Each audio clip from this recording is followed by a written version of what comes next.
تو 2 گھنٹے وہ یہاں پر پڑھتے ہیں اور پھر جاتے ہیں، پھر وہ اپنا کام بھی کرتے ہیں. اس طریقے سے ایک تو ان کی ایجوکیشن میں بھی کوئی رکاوٹ نہیں آتی، وہ بھی ساتھ چلتی ہے.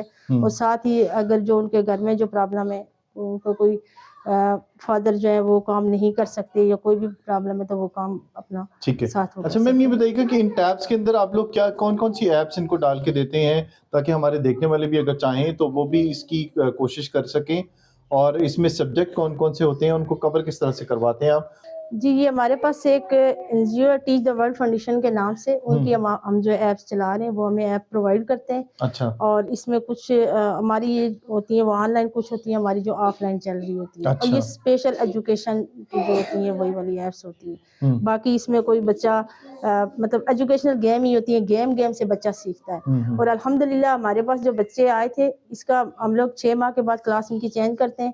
ہر 3 ماہ بعد ان کی اسسمنٹ ہوتی ہے، ڈیجیٹل اسسمنٹ بھی ہوتی ہے، اور جیسے فارمل اسکول میں ریٹن ہوتی ہے پیپر پہ وہ بھی ہوتی ہے.